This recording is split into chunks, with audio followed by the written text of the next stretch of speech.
उत्पत्ति अध्याय 23। सारा की मृत्यु और अंत्यक्रिया का वर्णन। सारा तो 127 वर्ष की अवस्था को पहुंची, और जब सारा की इतनी अवस्था हुई तब वह किर्यतर्बा में मर गई। यह तो कनान देश में है और हेब्रोन भी कहलाता है। सो इब्राहिम सारा के लिए रोने पीटने को वहां गया। तब इब्राहिम अपने मुर्दे के पास से उठकर हित्तियों से कहने लगा, मैं तुम्हारे बीच पहुन और परदेशी हूं। मुझे अपने मध्य में कब्रिस्तान के लिए ऐसी भूमि दो जो मेरी निज की हो जाए, कि मैं अपने मुर्दे को गाड़ के अपनी आंख की ओट करूं। हित्तियों ने इब्राहिम से कहा, हे हमारे प्रभु, हमारी सुन, तू तो हमारे बीच में बड़ा प्रधान है। सो हमारी कब्रों में से जिसको तू चाहे उसमें अपने मुर्दे को गाड़। हम में से कोई तुझे अपनी कब्र के लेने से न रोकेगा कि तू अपने मुर्दे को उसमें गाड़ने न पाए।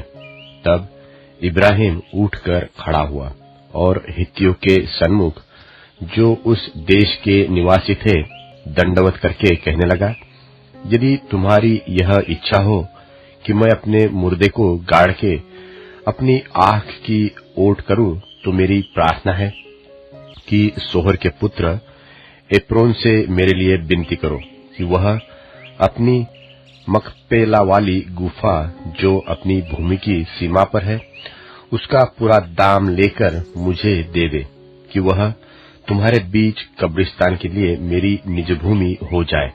और एप्रोन तो हित्तियों के बीच वहां बैठा हुआ था।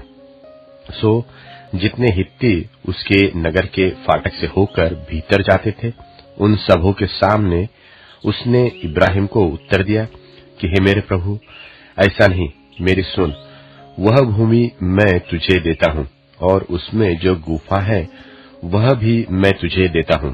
अपने जात भाइयों के सन्मुख मैं उसे तुझको दिया देता हूं। सो अपने मुर्दे को कब्र में रख। तब इब्राहिम ने उस देश के निवासियों के सामने दंडवत की और उनके सुनते हुए एप्रोन से कहा, यदि तू ऐसा चाहे तो मेरी सुन, उस भूमि का जो दाम हो वह मैं देना चाहता हूं, उसे मुझसे ले ले, तब मैं अपने मुर्दे को वहां गाड़ूंगा।